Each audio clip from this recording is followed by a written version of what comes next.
Shalom, selamat pagi Bapak Ibu dan Saudara yang terkasih di dalam Tuhan Yesus Kristus. Mari sebelum kita memulai aktivitas kita sepanjang hari ini, kita bersama-sama belajar kebenaran firman Tuhan. Sebelumnya mari kita berdoa. Bapa kami yang di surga, terima kasih untuk pagi yang indah, pagi yang luar biasa, di mana kami boleh menikmati hari yang baru, bangun dengan tubuh yang sehat, penuh berkat. Dan pagi hari ini Bapa, sebelum kami memulai aktivitas kami, mari kiranya Engkau memberkati kami dengan kebenaran firman-Mu, supaya firman-Mu boleh menjadi terang dan juga suluh bagi jalan hidup kami sepanjang hari ini. Terima kasih Tuhan, di dalam nama Tuhan kami Yesus Kristus, kami berdoa dan mengucap syukur. Amin. Suling 16 Maret 2023, motivasi dalam pelayanan. Bacaan Alkitab 2 Korintus pasal 5 ayat 11 sampai 21. Dan Kristus telah mati untuk semua orang, supaya mereka yang hidup tidak lagi hidup untuk dirinya sendiri, tetapi untuk Dia yang telah mati dan telah dibangkitkan untuk mereka. 2 Korintus 5 ayat 15. Memutuskan untuk terlibat dalam sebuah pelayanan adalah hal yang mudah. Namun, tidak mudah untuk tetap dan terus berada di dalam pelayanan. Mengapa?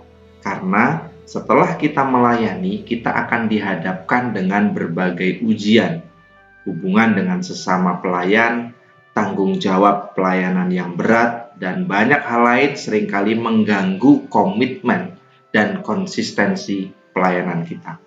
Karena itu, motivasi adalah satu hal penting yang tidak boleh dilupakan dalam melayani Tuhan. Banyak orang melayani, namun sesungguhnya tidak memiliki motivasi yang sesuai dengan kehendak Tuhan. Ada orang yang dengan sungguh-sungguh melayani karena mengasihi Tuhan, tapi ada pula orang yang melayani karena ingin mendapatkan popularitas atau membesarkan dirinya sendiri. Ingin terlihat hebat, terlihat rohani, menonjolkan kemampuan, dan sebagainya. Ada pula yang melayani karena ingin diperhatikan orang lain, ada yang melayani karena dipaksa oleh orang tua, ada pula yang melayani karena ingin mengejar berkat-berkat dari Tuhan, dan lain-lain. Lalu, bagaimana ciri-ciri orang yang melayani dengan motivasi yang benar? Paulus dalam teks bacaan kita hari ini mengajarkan bahwa orang yang melayani Tuhan karena kerelaan dan kasih adalah tidak memperhitungkan untung rugi, tidak menonjolkan diri sendiri, dan tidak mencari hormat dan pujian dari manusia. Motivasi Paulus dalam melayani adalah murni karena kesadaran bahwa Kristus telah mati dan dibangkitkan kembali untuk Dia.